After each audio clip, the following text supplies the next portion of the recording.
Boa noite a todos. Que Deus abençoe cada um de nós e que a gente consiga, com muita simplicidade, com muita humildade, cumprir o papel da doutrina espírita, que vai um pouco além da religião.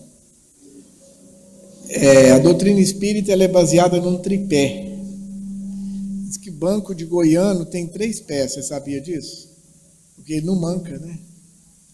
O banco com 4 pés pode mancar. Então, a estrutura de 3 pés, a trindade, ciência, filosofia e religião. Enquanto religião, essa capacidade da doutrina de nos ligar a Jesus, de nos ligar a Deus, todas as religiões conseguem, com maestria, quando nós nos empenhamos e nos entregamos a qualquer das religiões que a gente abrace. A doutrina espírita veio trazer o auxílio da ciência, para que a gente possa ter uma fé também mais raciocinada, para que a gente possa ter um pouco de compreensão. Então nós sabemos que jamais nós abriríamos mão da experiência de uma parteira. Você está lá no meio do mato, na fazenda, mas se essa parteira tivesse estudado e ela pudesse ser uma obstetra, uma médica, a capacidade de ajuda dela iria aumentar muito. Então, quando se diz que uma parteira não tem a mesma capacidade que uma médica, não é subestimando a sua capacidade, mas quanto mais conhecimento nós tivermos, maior a nossa capacidade de ajuda. Então, se nós estudarmos um pouco mais, se a gente usar a ciência aliada à fé, a nossa capacidade de ajudar vai aumentar muito. Mas vem o aspecto do terceiro pé, que é a filosofia, que é a gente fazer com que a religião e a ciência se tornem úteis para que a gente seja mais feliz. Ninguém veio aqui na Terra para sofrer, ninguém veio aqui para ser triste. Nós viemos aqui para viver bem.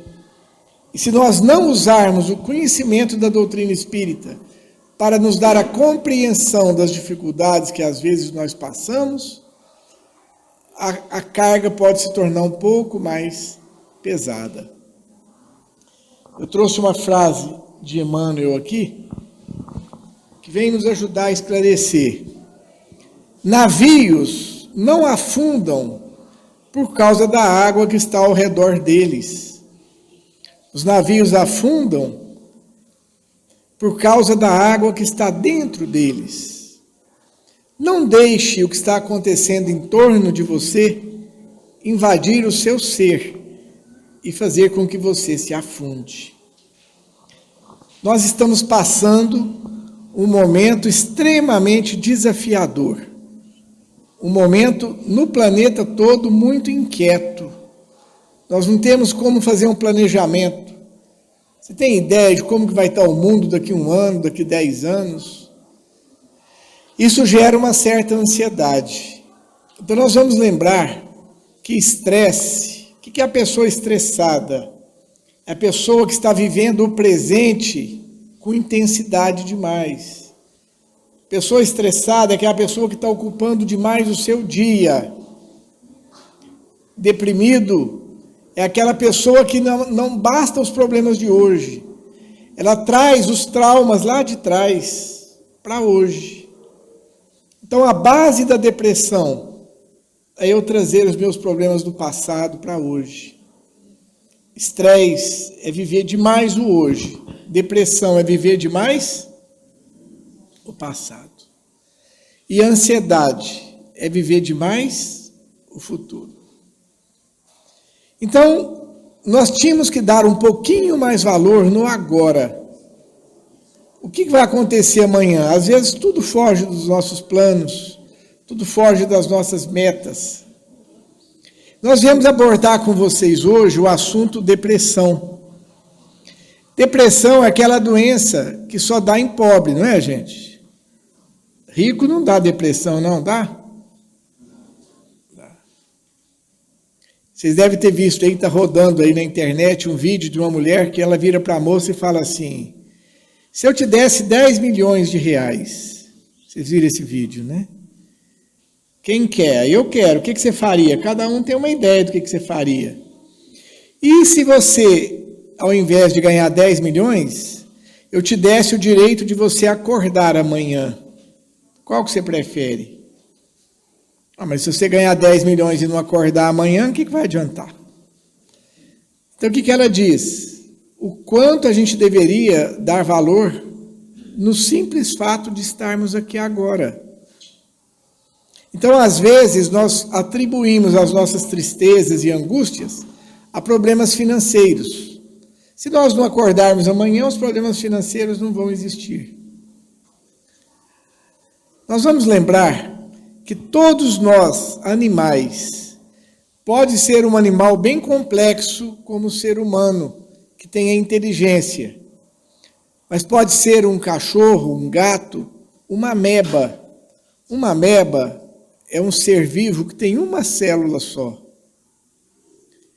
Todos os animais, sem exceção, quando nós estamos expostos ao medo, a gente tende a fugir. Se você for exposto à raiva, você vai agredir. Então, se você encantoar um gato, a primeira alternativa dele é fugir.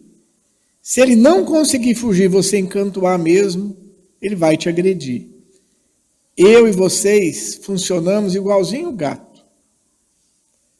Acontece que numa certa evolução que nós viemos tendo com o passar dos anos, nós desenvolvemos uma coisa dentro de nós chamada amor. E a gente ampliou muito esse amor. E isso nos trouxe um problema. Porque quando alguém me passa medo, o que eu faço? Eu fujo. Quando alguém me passa raiva, eu revido. Se você me agride, eu revido. Só que aí acontece um problema. A pessoa que me agrediu é alguém que eu amo. É meu pai, é minha mãe, é minha esposa. E quando essa pessoa que eu amo me agride, e eu vou deixar meu instinto animal reagir, eu gostaria de revidar a agressão que eu recebi daquela pessoa. Mas eu amo aquela pessoa. E não revido. E eu acabo represando essa raiva dentro de mim. Isso fica represado aqui. Mas eu preciso jogar isso para fora. Quando eu não revidei em quem eu amo, eu fico caçando encrenca na rua. Eu fico procurando inimigos. Onde você vai trabalhar? Você caça encrenca com alguém? Se existe um político A, um político B, não tem nenhum problema você ser a favor de um político e contra o outro. Mas nós vamos ver pessoas que têm ódio mortal daquele político, ele tem vontade que mata aquele político. Ah, mas eu não concordo com ele. É porque ele quer descontar a raiva que ele tem da agressão que ele recebeu naquela pessoa. Então, geralmente são ódios desproporcionais. Isso acontece às vezes com você, com um parente, que você começa a implicar com um parente, você começa a implicar com um colega de trabalho, e se aquela pessoa sai, você procura outro. Então, muitos de nós estamos vivendo em busca de um inimigo. Muitos de nós precisamos de um inimigo para a gente viver. Se eu não tiver alguém para eu brigar... Esses dias eu publiquei no meu Instagram uma frase do Mazzaropi. Quem lembrar quem que é o Mazzaropi, fica caladinho, que você vai dizer que você é muito velho. Viu? Mazzaropi é coisa de velho, né? E ele falava o seguinte: nunca namore uma mulher que tem mais de 6 meses que está solteira. Imagina a vontade que ela está de brigar. 6 meses sem brigar com ninguém. Né? Brincadeira à parte, muitos de nós estamos há um tempo sem brigar e a gente está precisando jogar essa raiva fora. Então a gente começa a procurar pessoas para a gente brigar. E se não tiver motivo, a gente inventa. Por quê? Porque eu fui agredido por alguém que eu amo e eu não revidei. Só que eu desconto a minha raiva em você, mas eu não te amo, não me satisfaz. Eu desconto a minha raiva naquele, mas eu não amo ele, não me satisfaz. Quando eu canso de descontar minha raiva num monte de gente, eu já briguei com meio mundo, eu começo a descontar minha raiva em alguém que eu amo muito. Quem? Eu mesmo. Então você começa a se autoagredir. Então essa pessoa começa a ter infecção de garganta, infecção de garganta, infecção de garganta, infecção de garganta. Ela começa a ter problema de rim, problema de rim, problema de rim. Gripe, gripe, gripe, gripe, imunidade baixa. Refluxo, refluxo, refluxo, refluxo, refluxo. E ai do coitado do médico que resolveu o problema dela, ela vai ficar com raiva dele. Porque ela vai ter que criar um novo problema para ela se agredir. Mas se a agressão que você recebeu de alguém que você ama for muito grande, existe um risco de você querer bater em você, mas querer bater em você de forma muito forte. Porque quando eu empurro uma coisa, essa coisa me empurra na mesma intensidade. É uma lei de ação e reação. Quantos de nós fomos agredidos por pai e mãe, abandonados, molestados, mal educados, agredidos fisicamente, e a gente veio represando essa raiva, represando, e a gente está com tanta raiva contida, que eu começo a me agredir de tanta forma, que eu entro num quadro de depressão, que é uma forma de me destruir. E se isso for forte demais, a pessoa pode até pensar em se matar, cometer um suicídio. Isso tudo porque nós não soubemos lidar com a raiva, nós não soubemos lidar com a agressão. Então, os processos depressivos, eles podem ter uma origem clara. Por que você está deprimida? E aí vem um outro problema. A depressão virou tanta moda, é tanta mania de tomar remédio, que às vezes a gente percebe isso no consultório médico. Doutor, o senhor me dá um antidepressivo? O que foi? Eu terminei com meu namorado, eu estou triste. Mas é normal, ué. Se você terminou, você tem mais, é que está triste mesmo. Ah, o senhor me dá um remédio para depressão, porque minha mãe morreu e eu estou muito triste. Não, gente, mas se a mãe morrer é para ficar triste mesmo. Isso não é depressão, se chama o quê? Tristeza. Se chama luto. Ah, eu perdi meu emprego, eu não estou conseguindo outro, então eu estou deprimido. Não, você está triste, você está angustiado. É normal. Quando existe alguma coisa acontecendo comigo que não é bom, é normal que eu fique triste. Ah, isso não é depressão. Não, não. Depressão é algo mais profundo. Então, os quadros depressivos podem ser endógenos ou exógenos. Exógenos é quando tem um fator externo. Está acontecendo alguma coisa comigo e eu não estou bem. Mas a maioria das depressões, a pessoa chega e fala, olha, eu sou casado, sou casada, meu marido é bom, minha esposa é boa, tenho um bom emprego, não está me passando dificuldade, não me falta nada, mas eu não estou feliz. E se essa tristeza, sem motivo, começa a se prorrogar,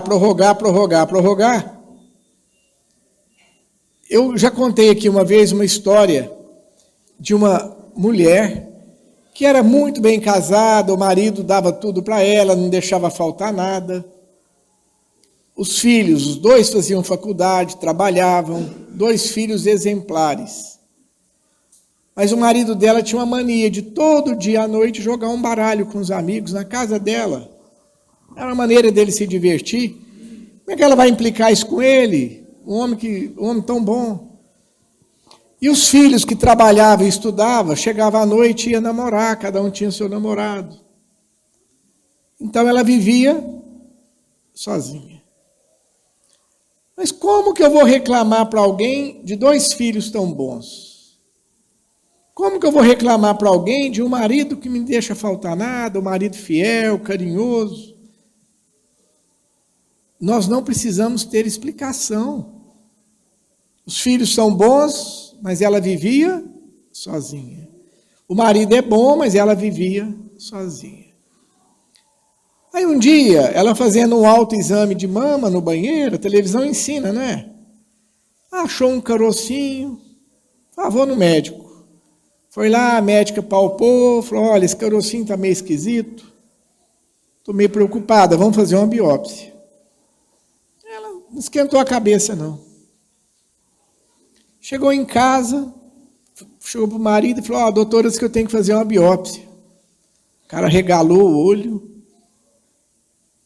A hora que ela contou para os filhos arregalaram o olho. O marido já ligou para os amigos, falou, gente, essa semana eu não vou jogar baralho, não. O filho ligou para a namorada e falou, você aguenta a mão essa semana, eu não vou na sua casa, não. A filha falou a mesma coisa.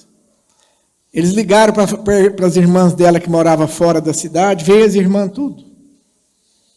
A casa dela encheu, o marido atenção total para ela, os filhos tudo em cima dela. Ela numa alegria que não tinha tamanho. E ela não entendia como que ela podia estar tão feliz daquele jeito. Ela fez a biópsia, o povo num pavor danado. Quando abriu o resultado, infelizmente, não era nada. Que pena. Ela chegou em casa, gente, deu fibroadenoma, é benigno, é coisa à toa. Ô, mamãe, tô com saudade da namorada, vamos comemorar tal. A filha já voltou para o namorado, o marido já ligou para os amigos, vamos jogar um baralhinho hoje. E as irmãs foram embora. E a vida dela voltou para a mesma situação. E ela deprimida. E ela tem para quem reclamar? Não, todo mundo bom. Tem algum mau caráter nessa história aqui? Não. Passaram-se 2 anos e ela naquela vidinha sem graça, muito sozinha. Outro carocinho na mama. Dessa vez não veio ninguém. Vai ser nada não. Os filhos continuaram vivendo a vidinha deles. Aí dessa vez, graças a Deus, era câncer. Graças a Deus, né? Por quê? Porque ela queria se autodestruir. É um suicídio indireto. Não é aquele suicídio clássico, que a pessoa atenta contra a própria vida. Se minha vida não tem sentido, melhor eu morrer. Só que a pessoa não pensa isso conscientemente. Ela se mutila. É como uma pessoa que pegasse um chicote e batesse nas próprias costas para se machucar. Como vocês já viram, porque tem gente que pega uma gilete e se corta. É uma maneira de se machucar. Então nós nos machucamos muito adoecendo.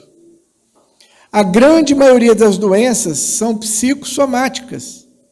Elas têm origem emocional, mas elas atacam o corpo. Você fala, para mim esse negócio chama manha. Manha? O cara infarta de manha e morre? Ele morreu para te passar raiva? Ele morreu para te chamar a atenção?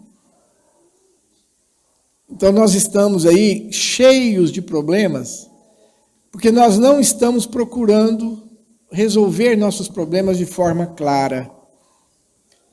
Então muitas pessoas que eu conheço, que trabalham na assistência, fazendo sopa, distribuindo sopa, campanha do quilo e tudo, nesse momento essas pessoas se sentem felizes, se sentem úteis, se sentem realizadas, e acaba sendo um grande tratamento para essas depressões.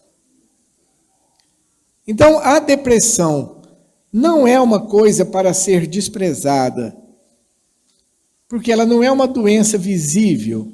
E o que é pior, quando ela é clássica, você conversa com a pessoa diz, eu não estou com vontade de comer nada. Vamos passear? Não estou com vontade de ir em lugar nenhum. Ah, vamos comprar uma roupa, não estou com vontade de comprar roupa. Vamos viajar, não estou com vontade de viajar. A nossa pessoa está deprimida. Essa talvez esteja dando conta de dizer que está deprimida. Mas eu vou dizer uma coisa para vocês. Vocês já ouviram falar na parábola do bom samaritano? Vou resumir ela aqui de uma forma que vocês entendam. Um homem foi agredido por ladrões que bateram demais nele, bateram demais, e largaram ele caído e todo machucado na beira da estrada. Vinha passando um homem, um sacerdote, que é o cara que cuidava da igreja. Ele olhou para o cara caído lá e falou assim, esse cara não é da minha igreja, problema dele. Passou um pouco, passou um cara que trabalhava na igreja fazendo limpeza. Olhou e falou, esse cara não é da minha igreja. Aí por último passou um samaritano. Sabe quem era o samaritano na época? Eu vou traduzir numa linguagem que vocês vão entender. Era um mala. O que é um mala hoje?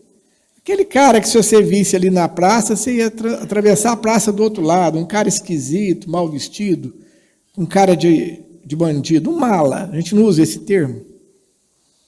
O samaritano era o favelado da época, o pobretão, o marginalizado, o mala. E esse camarada passou, olhou aquele homem caído, foi lá e socorreu ele. Alguém lembra lá da Bíblia o que ele usou para curar as feridas dele? Alguém lembra, gente? Azeite e vinho. Ele foi, lavou as feridas dele com vinho e foi e jogou azeite por cima. Depois de 2000 anos, alguém já viu falar de tratar ferida com vinho e azeite? Ninguém, né? Por que ele usou isso?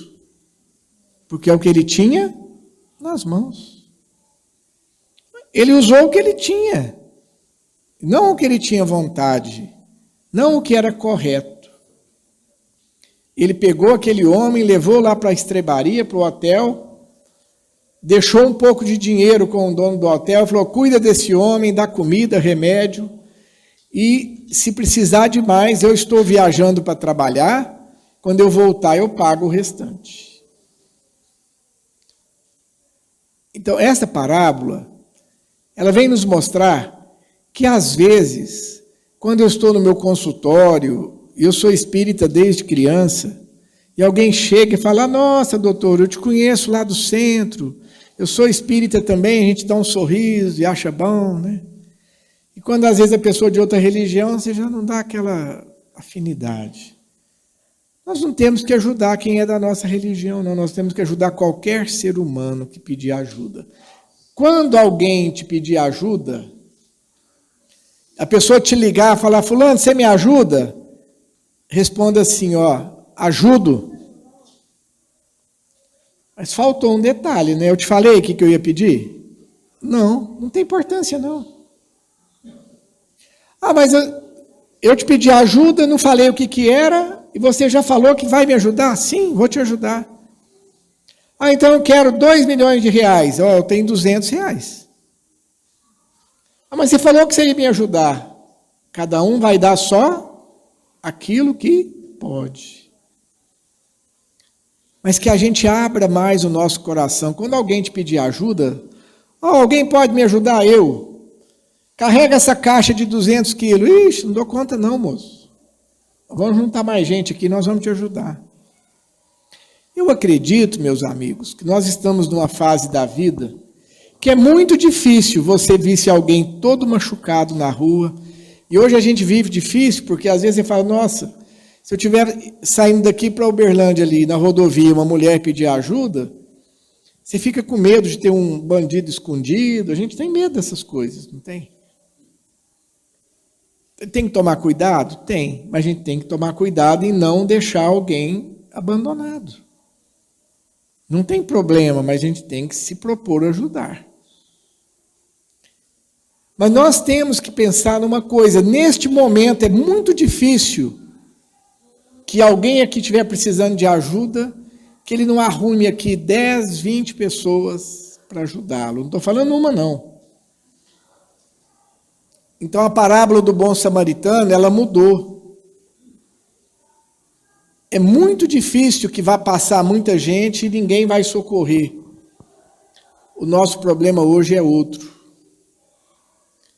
Vou falar uma coisa para vocês.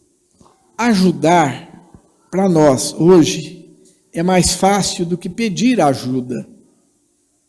Eu fico imaginando se eu precisasse de uma cesta básica para mim. Como será que eu vou me comportar? Se eu ligasse aqui para vocês e falar, gente, eu estou passando fome, eu estou passando dificuldade, vocês podem me dar um saco de arroz e um de feijão? Não deve ser fácil pedir. Para mim, não. Eu acho que é complicado pedir. Eu prefiro poder ajudar. Então, o que eu quero dizer com isso é que a maioria de nós temos uma dificuldade enorme de levantar a mão e falar, eu estou precisando de ajuda. Principalmente dentro de casa, principalmente no meio dos amigos. Então, a gente sabe como que a gente pede ajuda? Do jeito que a gente dá conta. Tem pessoas que pedem ajuda porque ela está rindo o dia inteiro, ela não está levando nada a sério. Você olha e fala, fulano está esquisito. Está acontecendo alguma coisa com ele. Ele não é assim, mas a maioria das pessoas pedem ajuda ficando irritadas. Então aquela pessoa da sua casa que está chata demais, que está irritada demais, aquela pessoa da sua família que está nervosa demais, que está brigando demais com todo mundo, provavelmente esta é a única linguagem que ela sabe de dizer uma coisa, eu não estou bem, eu estou precisando de ajuda. Então, meus amigos, esta parábola do bom samaritano, a nossa dificuldade hoje não é se a gente vai ajudar ou não. Nós não estamos sabendo perceber quem é que está machucado. Nós não estamos sabendo perceber que pessoas do nosso convívio são pessoas magoadas, machucadas, elas estão chatas daquele jeito, irritadas daquele jeito, porque elas estão mal. Elas estão sofrendo com alguma coisa. E nós não percebemos. A gente não presta atenção, nós não temos tempo. A gente sabe criticar. Nossa, fulano é insuportável. Como é que fulano pode ser desse jeito? Ninguém aguenta ele. Essa pessoa pode estar pedindo socorro da única maneira que ele sabe. Você vai dizer assim, mas por que ele não chega e fala, eu estou mal? Porque eu acabei de dizer, é difícil pedir. Então as coisas mudaram. Quando eu falo de um homem caído na estrada, machucado, eu acredito que a maioria de nós prestaria socorro. Só nós não estamos enxergando quem é que está machucado. Nós temos pessoas convivendo conosco, jovens, irritados, crianças aí dependentes de tela, dependentes de celular, dependentes de computador, parecendo zumbis, né? Não dão conta de fazer outra coisa. Se você tirar, ele te avança, igualzinho usuário de droga. Então, como lidar com essas coisas? Nós precisamos de ajuda, nós precisamos de socorro. Se for ajuda médica, aqui não é o lugar ideal. O lugar ideal é um posto de saúde, um consultório médico. Mas existe um momento em que às vezes você tem uma dor de cabeça. Quem tem uma dorzinha de cabeça aí de vez em quando, vocês tomam o quê, gente? Dipirona? Olha, já respondeu, é petitinho. Dipirona, o que mais? Neosaldina, Tilenol, né? Mas se essa dor ficar forte demais, que você nem dorme, e já tem 3 dias, e está doendo demais, que você não consegue nem ler, Você não consegue nem trabalhar. Provavelmente, os remédios normais já não resolveram. Eu acho que você vai ter o bom senso de chegar uma hora e falar, eu preciso de um médico. Não é assim? Não é porque eu quero, não. Eu preciso. Eu vim aqui chamar a atenção de vocês para que a gente tenha esse discernimento, para que aquele momento em que nós não estamos conseguindo controlar a dor do nosso coração, aquele momento em que nós não estamos conseguindo controlar as nossas angústias, ansiedades, que a gente saiba levantar a mão e pedir ajuda a Deus. Ao médico dos médicos, ao médico das almas. Nosso querido Chico Xavier dizia para nós que após a pandemia, para cada pessoa que morresse de Covid, iriam morrer 4 de loucura. Que a verdadeira pandemia mesmo não seria essa que a gente passou. A pandemia pior é a loucura.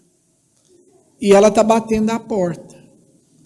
O que tem de gente que tem de tudo e não está bem, o que tem de gente que não falta nada e está infeliz, o que tem de jovens sem perspectiva, sem interesse, uma loucura. Então ele nos dizia, como fugir da loucura? Fugindo de discussões. Em primeiro lugar, não fique entrando em discussões à toa, não. Não fique discutindo temas inférteis. Política, nem pensar. Não põe sua alma nisso, não. Não perca amizades por isso. Não desacate pessoas por isso, não. Vamos ser cristãos nesse momento. E olha que não é fácil. Se você defende a bandeira A, você está com antipatia da B. Quem defende a bandeira B está com antipatia da A. Cuidado, porque a loucura é muito sutil, a gente não percebe. Mas o Chico nos trouxe uma mensagem muito importante. Até agora, até 2019, cada um de nós tínhamos um espírito protetor.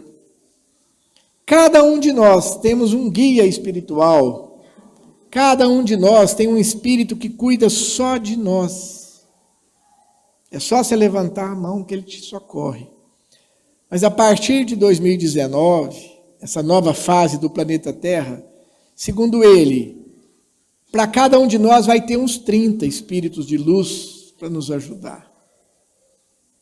Imagine vocês se lá fora tivesse mais de 400 táxis ou Ubers. De graça. Então, nós fomos embora agora, cada um pode escolher. Ó, gente, se tem 400 táxis lá fora, tem mais táxis do que gente, não tem? Você ia poder escolher, não ia? Não sei se eu vou com aquele carro, se eu vou naquele, eu vou escolher.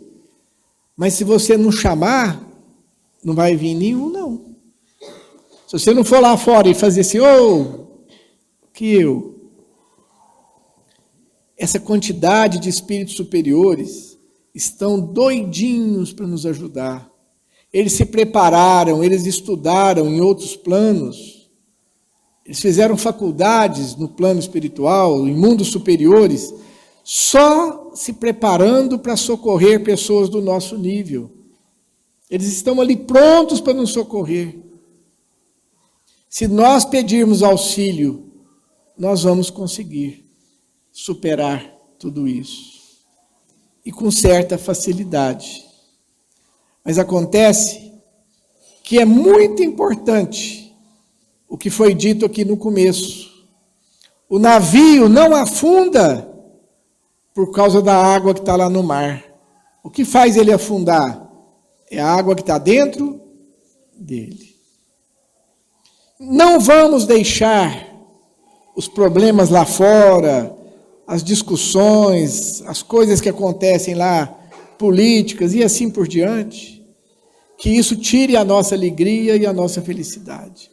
Porque senão o nosso barco pode afundar. E a gente deve tomar muito cuidado, porque Emmanuel completa dizendo, na maioria das vezes, se morre afogado em águas rasas. Raramente se morre afogado em águas profundas. Se você fosse pular no meio da represa, lá no fundão, você vai mais velhaco, não vai? Você não olha para aquela água lá no meio da represa e fala, meu Deus, o que será? Né? A gente imagina que tem até um dragão lá dentro. Né? Se for no mar, você pensa que é tubarão. Você vai pôr 2, 3 coletes, vai pegar um bote. Para você pular em alto mar, lá no meio da represa, você tomaria cuidado. Onde que a moçada morre afogada? No raso. Aquele ator da Globo que morreu afogado lá no Rio São Francisco, você olha lá o lugar onde ele afogou, você fala, não é possível. Como é que morre afogado num lugar desse? Porque ele come e entra ali, ele bebe e entra ali. Aqui não tem perigo. Então Emmanuel diz que para nós tomarmos cuidado, não é com os grandes problemas. Parece que diante dos grandes problemas que a gente passa, abandonos, separações, doenças graves, problemas conjugais, problemas com filhos, a gente acaba superando isso melhor. Mas esses pequenos problemas que a gente tem todos os dias, eles podem nos derrubar. Aqui no Evangelho segundo o Espiritismo nos diz o seguinte, nós vamos encerrar com isso. A vida é feita de 1000 nadas, 1000 nadas, que acabam nos alfinetando e levando à morte. 1000 coisas pequenas, brigas pequenas, fofocas pequenas. Eu vou falando mal de um, vou falando mal do outro, começa a sofrer por uma bobagem, começa a sofrer por outro. E essas 1000 bobagens acabam por acabar comigo, terminam por acabar comigo, por acabar com a minha alegria de viver. Então o convite que eu faço a vocês, a espiritualidade está pronta para nos receber. A espiritualidade nunca houve tantos espíritos bons sobre a Terra. Nunca houve em toda a história do planeta tantos espíritos de luz ao redor de nós. Mas nenhum deles vai quebrar a sua liberdade. Nenhum deles vai invadir o seu espaço. Eles vão pedir ajuda, eles vão socorrer aqueles que pedirem ajuda. Imagina vocês, se vai sair um ônibus aí cheio de médico na rua, ô gente, quem quer operar? Quem quer? Se você precisar de um médico, você tem que ir num hospital, você tem que ir num consultório. Se você precisar dos bons espíritos, a gente precisa rezar. Nós precisamos orar. E a casa espírita está aqui para nos ajudar, para que você, no momento do passe, para que você, no momento que tomar água fluida, no momento que tomar uma sopa, que você feche o seu olhinho ali e mentalize rapidamente. Pai, me ajuda, eu estou cansado. Pai, me ajuda, eu estou angustiado, eu estou triste, eu não estou vendo graça nas coisas. Coloca nessa água o remédio que eu preciso. Me dê força para eu enfrentar as minhas dificuldades. Mas, acima de tudo, me dê alegria. Porque a alegria é a característica dos espíritos superiores. Então, nós não podemos acreditar em pastores tristes, em padres tristes e em médiuns emburrados. Se os médiuns tiverem com cara feia lá dentro, ele falou, melhora a cara aí um pouquinho. Que a gente possa se encontrar aqui dentro, sorridentes, abraçar um ao outro, sorridente.